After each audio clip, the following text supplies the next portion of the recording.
Hi, and welcome to the Art Room with me, Mrs. Samala, as your art teacher. I'm so excited to have you in class. I'm going to take the first couple of minutes of class and just talk a little bit about who I am so you get to know me a little bit better. I've been teaching art for a very long time, and I love teaching art and spending time with my students, and I love making art. Aside from doing anything creative or making art and being with students, another favorite thing that I like to do is be outside. I love to be outside kayaking or hiking or going for walks or just anything. Outside is a great place to be. My favorite people to be outside with is my family and, of course, friends too. But this is a picture of my family, and at the very end of summer every year, we like to go to the Minnesota State Fair. So my husband was with me, and he is a teacher too. He is a science teacher. My son and his wife and my daughter are all college students at St. Scholastica. And my youngest daughter goes to Hermantown. She actually is at the high school now. She's a junior or in 11th grade there. And we love to go to the state fair. My husband and all of my children and myself all graduated from Hermantown. So that means we're Hawks, just like all of you. Another member of my family is my crazy dog, Cosmo. In the summertime, he loves to dig around outside, chasing after bunnies and squirrels. So now he's in the sink getting ready for a bath.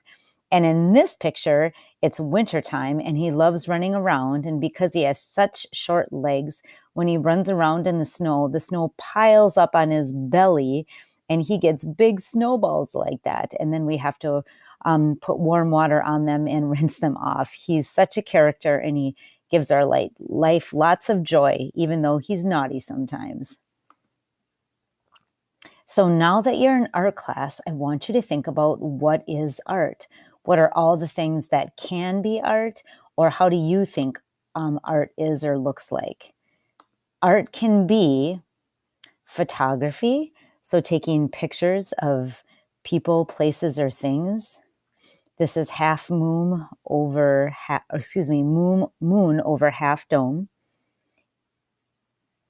Art can be sculpture. Here's a huge sculpture of a child playing in a puddle called Puddle Jumper. Art can be drawings. This is a crayon drawing by the famous artist Pablo Picasso. Art can be furniture. Here's really creative bookshelves that someone designed. Art can be paintings. Here's an old-fashioned game of crack the whip. Back before there were playgrounds at school. Art can be clothing, and this is a very unusual piece of clothing. It is made out of balloons, little tiny balloons. Art can be weaving or fibers. So we'll do some weaving hopefully this year. So fiber art is when you use any kind of string or yarn or materials and make a fabric. Art is architecture. That's designing buildings or helping to design buildings. That's a really fancy building. Now, why do people make art anyway? Sometimes it's to tell stories. Back before the camera was invented, artists would tell stories all the time in drawings or paintings because there was no such thing as a camera to show what was happening. So they would record paintings or drawings. This is before motors were invented. Look at this beautiful area or waterway that people used to live by, and they were using oars because there was no such thing as motors invented back then. Sometimes it's to share feelings, like this painting by Mary Cassatt. She liked to do paintings of mother and children. Sometimes it's to make things look special. So here's a piece of pottery, and on it is a goat design or an antelope design. Sometimes it's to remember special people. Another painting to remember someone special. Or remember special times. This is called Thanksgiving. People are getting ready. Art can be huge. So the sculpture in this photograph is a head and two knees. And it gives the feeling that there's a giant woman in this pond. And you can see how real people are walking by. And this couple is going up to look at the sculpture in a boat. Cool. Art can also be very tiny. The artist that designed this sitting room is, you can actually see the woman over here, what size it is. It looks like a normal size sitting room, but here's a woman over here dusting out the area with a dry paintbrush. So these are little miniature rooms that an artist made. Super cool.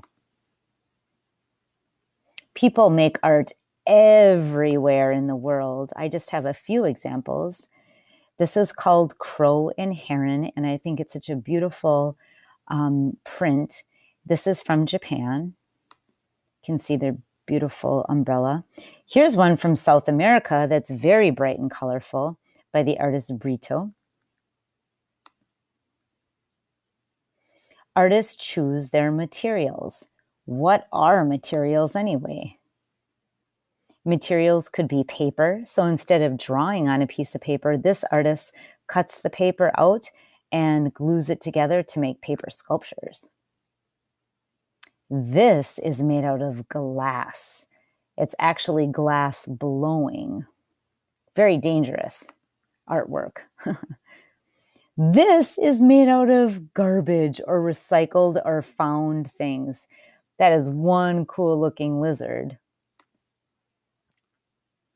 Art can also make us feel. We could feel love,